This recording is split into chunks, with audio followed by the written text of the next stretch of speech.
நீங்க ஒரு விஷயம் நோட்டீஸ் பண்ணிருக்கீங்களா?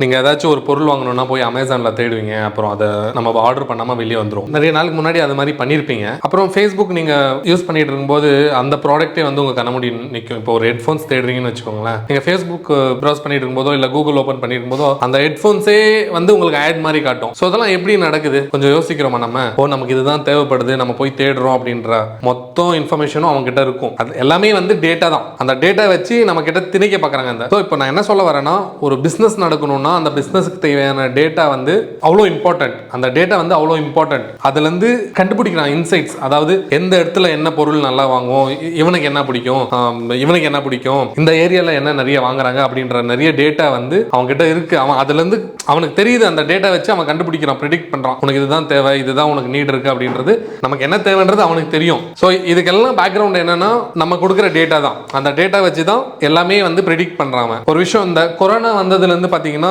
நிறைய பேர் எல்லார்கிட்டயும் கையில மொபைல் வந்துருச்சு. ஏகப்பட்ட பேர் வந்து மொபைல்ல வச்சு நிறைய லைக் ஆன்லைன்ல நிறைய ப்ரௌஸ் பண்றதோ யூஸ் பண்றதோ நிறைய ஆப் இன்ஸ்டால் பண்றதோ அவங்களோட டேட்டாவை கொடுத்து அவங்களுக்கு என்ன தேவை அப்படின்ற நிறைய விஷயத்துக்கு வந்து நம்ம இன்டர்நெட் யூஸ் பண்ண ஆரம்பிச்சிட்டோம். அந்த இன்ஃபர்மேஷன் யூஸ் பண்றதுக்கு அவ்வளவும் டேட்டாவா ஃப்ளோ ஆகுது. வர டேட்டா வந்து நிறைய டேட்டான்றதுனால அதை தான் வந்து ஒரு பிக் டேட்டா அப்படின்ற ஒரு விஷயம் சொல்றாங்க. ஸோ இன்னைக்கு நம்ம என்ன பார்க்க போறோம்னா டேட்டா இன்ஜினியர். ஸோ டேட்டா இன்ஜினியர்னா யாரு, எந்த அளவுக்கு டிமாண்ட் இருக்கு, ஸோ அதுக்கு நீ என்னெல்லாம் கத்துக்கணும் அப்படின்ற ஒரு விஷயம் தான் நம்ம இந்த வீடியோல மொத்தமா பார்க்க போறோம். ஸோ வீடியோவை ஸ்கிப் பண்ணாம லாஸ்ட் வரைக்கும் பாருங்க. கண்டிப்பா இந்த வீடியோ வந்து உங்களுக்கு ரொம்பவே யூஸ்ஃபுல்லா இருக்கும். வாங்க வீடியோக்குள்ள போவோம். நீங்க இப்பதான் நம்ம சேனலை ஃபர்ஸ்ட் டைம் பாக்குறீங்கன்னா மறக்காம சப்ஸ்கிரைப் பண்ணிக்கோங்க. நிறைய வேல்யூபிளான இன்ஃபர்மேஷன் நாங்க கொடுக்குறோம். எங்க ஸ்டாட்ஸ் பாத்தீங்கன்னா அரௌண்ட் 80 to 85% வந்து நான் சப்ஸ்கிரைப் பண்ணி தான் பாக்குறீங்க. ஸோ எல்லாருமே சப்ஸ்கிரைப் பண்ணிக்கோங்க. அது நிறையவே வேல்யூபிளா இருக்கும். உங்களுக்கும் வேல்யூபிளான இன்ஃபர்மேஷன் தான் நாங்க கொடுக்குறோம். மறக்காம சப்ஸ்கிரைப் பண்ணிக்கோங்க. அப்படியே இன்ஸ்டாகிராமையும் ஃபாலோ பண்ணிக்கோங்க. ஃபர்ஸ்ட், ஒரு டேட்டா இன்ஜினியர்னா யாரு? டேட்டா இன்ஜினியர்னா பிசினஸ்க்கு தேவை என்னன்னா அவனுக்கு வந்து எவனுக்கு என்ன பிடிக்குது அப்படின்ற லெவலுக்கு இன்ஃபர்மேஷன் தெரியும். அது மட்டும் கிடையாது, அந்த அளவுக்கு அவனுக்கு தெரியும். அது அவன் பார்த்த உடனே தெரிஞ்சிடாது. அவன் மொத்தமா இப்போ ஃபார் எக்ஸாம்பிள் ஒரு அமேசான் நம்ம ஒரு வெப்சைட் எடுத்துக்கோமே. அதாவது எவ்வளோ கஸ்டமர்ஸ் வராங்க, எவ்வளோ ப்ராடக்ட்ஸ் இருக்கு, எவ்வளோ இடத்துல இருந்து சேல் பண்றாங்க, எவ்வளோ சிட்டிஸ்ல இருந்து சேல் பண்றாங்க. சென்னை, பெங்களூர், ஹைதராபாத், மும்பை, பூனே, இந்த நிறைய சிட்டிஸ்ல வந்து நிறைய சேல்ஸ் நடக்குது. ஏகப்பட்ட சேல்ஸ் நடக்குது. ஏகப்பட்ட ப்ராடக்ட்ஸ் விற்கிறாங்க. ஸோ இந்த ப்ராடக்ட்ஸ் விற்கிறது, இந்த மொத்தம் விற்கிறது, சேல் பண்றது, என்ன இன்வென்டரி வச்சிருக்காங்க எல்லாமே வந்து டிஃப்ரெண்ட் டேட்டா பேஸா இருக்கும். நிறைய இடத்துல நிறைய டெக்னாலஜி வைஸ் பேசுனா டிஃப்ரெண்ட் சர்வர்ஸ்ல வச்சிருப்பாங்க. அதெல்லாம் கொண்டு வந்து ஒரு அவனுக்கு தெரியும்.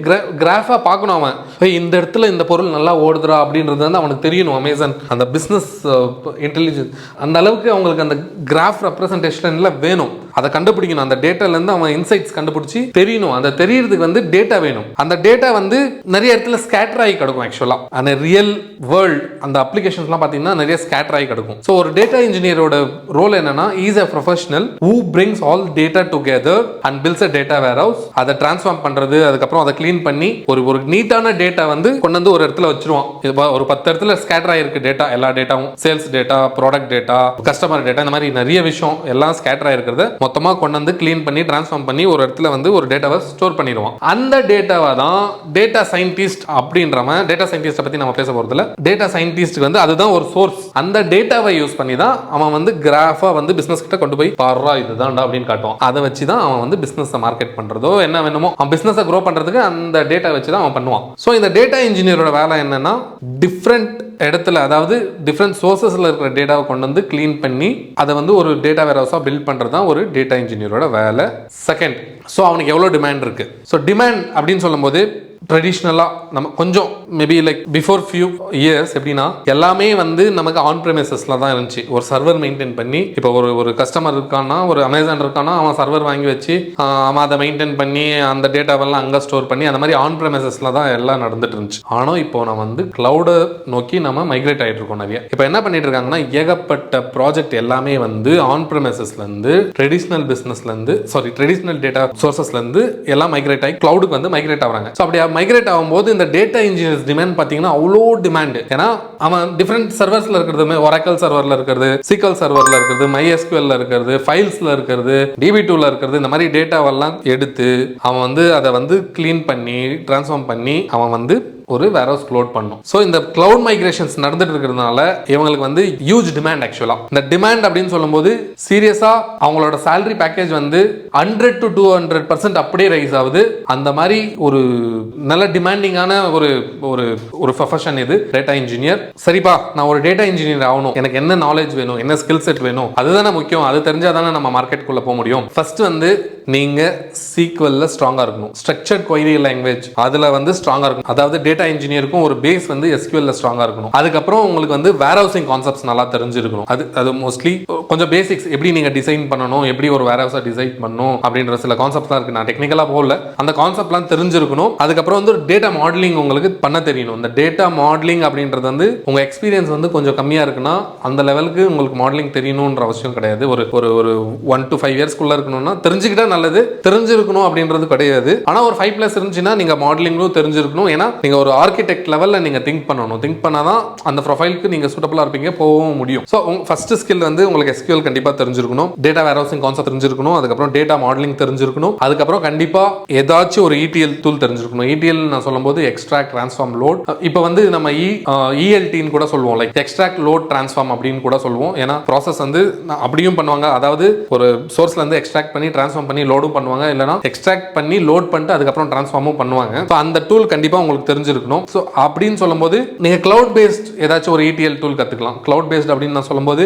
நீங்க இன்ஃபர்மேட்டிக்கா கத்துக்கலாம், நீங்க மெட்டீரியல் கத்துக்கலாம், அமேசான் ப்ராடக்ட் ஒன்று இருக்கு, AWS க்ளூ, அதுக்கப்புறம் Azure டேட்டா ஃபேக்டரி. ஸோ இந்த மாதிரி நிறைய இருக்கு. உங்களுக்கு எது சூட்டபிளா இருக்கும், நமக்கு எது இது இருக்கு அப்படின்றத ரீசர்ச் பண்ணிட்டு ஒரு ETL டூல் நீங்க கத்துக்கலாம். அது கூட சேர்த்து இந்த டேட்டா பைப்லைன்ஸ்லாம் பில்ட் பண்றதுக்கு, கொஞ்சம் காம்ப்ளெக்ஸான டேட்டா பைப்லைன்ஸ்லாம் பில்ட் பண்றதுக்கு நீங்க ஏதாச்சும் ஒரு ப்ரோக்ராமிங் ஸ்கில்லை வந்து மாஸ்டர் பண்ணிக்கலாம். ஸோ ப்ரோக்ராமிங் ஸ்கில்னு சொல்லும்போது நீங்க பைத்தான் கத்துக்கலாம், ஸ்கேலா கத்துக்கலாம், ஆர் ப்ரோக்ராமிங், ஜாவா கூட. ஸோ இந்த மாதிரி ஏதாச்சும் ஒரு ப்ரோக்ராமிங் கத்துக்கிட்டீங்கன்னா கொஞ்சம் காம்ப்ளெக்ஸான டேட்டா பைப்லைன்ஸை வந்து உங்க நல்லா பில்ட் பண்ண முடியும். இது ஆனதுக்கு அப்புறம் ஒரு வேர்ஹவுஸ்க்குள்ள எப்படி மேனேஜ் பண்ணணும், எப்படி டேட்டா இது பண்ணணும் அப்படின்றதுக்கெல்லாம் நீங்க ஏதாச்சும் ஒரு வேர்ஹவுசிங் டூலை கத்துக்கலாம். அது கிளவுட் பேஸ்ட் கத்துக்கிட்டீங்கன்னா பெட்டரா இருக்கும். கிளவுட் பேஸ்ட் அப்படின்னு சொல்லும்போது நீங்க ஸ்னோஃப்ளேக் கத்துக்கலாம், நீங்க அமேசான் ரெட் ஷிஃப்ட் கத்துக்கலாம், கூகுள்ல BigQuery கத்துக்கலாம். ஸோ இந்த மாதிரி ஸ்கில் செட்லாம் நீங்க கத்துக்கிட்டீங்கன்னா, அதாவது ஒரு ரிப்பீட் பண்ணிடுறேன், நான் வந்து சமரைஸ் பண்ணிடுறேன். SQL ஸ்ட்ராங்கா இருக்கணும், data warehousing concepts, data modelling, ஒரு ETL டூல், அதுக்கப்புறம் வேர்ஹவுசிங். இது கத்துக்கிட்டு நீங்க நீட்டா உங்க ப்ரொஃபைல ரெடி பண்ணிட்டு நீங்க மார்க்கெட்டுக்குள்ள போனீங்கன்னா அவ்வளோ கம்ஃபர்டபுளா உங்களுக்கு ஜாப் கிடைக்கும். கன்சிடரிங் அந்த ஸ்கில் செட், அந்த நாலேஜ் நீங்க கெயின் பண்ணிட்டீங்க, உங்களுக்கு இருக்கு அப்படின்னா அவ்வளோ டிமாண்ட். ஃபார் ஷூர் உங்களுக்கு 100ல இருந்து 100ன்னு சொல்ல முடியாது, 100 எக்ஸாக்டா சொல்ல முடியாது, ஃபார் மினிமம் 50ல இருந்து 200% வரைக்கும் உங்க எக்ஸிஸ்டிங் salary மேல உங்களுக்கு கண்டிப்பா அந்த ஹைக் கிடைக்கும். அவ்வளோ டிமாண்ட். இது வந்து கண்டினியூஸா ஒரு 5 இயர்ஸ் இருக்க போது. இன்னும் ஃபார் மினிமம் இன்னொரு 5 இயர்ஸ் வந்து இந்த டேட்டா இன்ஜினியர் கூடிய டிமாண்ட் கண்டிப்பா இருக்கும். ஏன்னா நிறைய பிசினஸ் வந்து எல்லாமே கிளவுட்ல மைக்ரேட் ஆயிட்டு இருக்காங்க. அவங்க ஆன் பிரமிசஸ்ல இருக்கும்போது அந்த மெயின்டெனன்ஸோ அந்த காஸ்டோ நிறைய இருக்கு, நிறைய டேட்டாவை ஹேண்டில் பண்ண முடியல ஆன் பிரமிசஸ்ல இருக்கிறதுனால. கிளவுட் போயிடுச்சுன்னா எல்லாமே அந்த மெயின்டெனன்ஸ் ஆகட்டும், அந்த காஸ்ட் ஆகட்டும், அதுக்கப்புறம் எல்லா ஒரு விஷயமும் கம்ஃபர்டபுளா இருக்கு ஒரு பிசினஸ்ன்றதுனால நிறைய மைக்ரேஷன்ஸ் நடந்துட்டு இருக்கு. அந்த மைக்ரேஷன்ஸ் நடந்துட்டு இருக்கும்போது ஒரு டேட்டா இன்ஜினியருக்கு அவ்வளோ டிமாண்ட் இருக்கு. இது உங்களுக்கு பெட்டரா இருக்கும் அப்படின்னா நீங்க மிஸ் பண்ணாம இந்த நான் சொன்ன ஸ்கில்ஸ் செட்லாம் கத்துக்கிட்டீங்கன்னா ஈஸியா நீங்க மார்க்கெட்டுக்குள்ள என்டர் ஆயிடலாம் வித் பெட்டர் ஹைக்ஸ். இதே மாதிரி வேற ஏதாச்சும் ப்ரொஃபஷனலுக்கு உங்களுக்கு என்ன ரோட் மேப், என்ன ஸ்கில் செட் தேவை அப்படின்னு தெரிஞ்சுக்கணும்னா மறக்காம கீழே கமெண்ட் செக்ஷன்ல சொல்லுங்க. அதை பத்தி நாங்க வீடியோ பண்றோம். இந்த டேட்டா இன்ஜினியர் பத்தி நீங்களோ இல்ல உங்க ஃப்ரெண்ட்ஸோ யாராச்சும் எனக்கு டேட்டா இன்ஜினியர் ஆகணும்னு இஷ்டம் இருக்கு, இல்ல கேரியர் டேட்டால ஆரம்பிக்கணும் அப்படின்னு இருக்குதா, மறக்காம உங்க ஃப்ரெண்ட்ஸ் கூட ஷேர் பண்ணி விடுங்க. இந்த வீடியோ பிடிச்சிருச்சுன்னா மறக்காம லைக் பண்ணுங்க, சப்ஸ்கிரைப் பண்ணுங்க, பக்கத்துல இருக்க பெல் ஐகானை கிளிக் பண்ணுங்க. Bye from Nadodis. Let's connect in other video.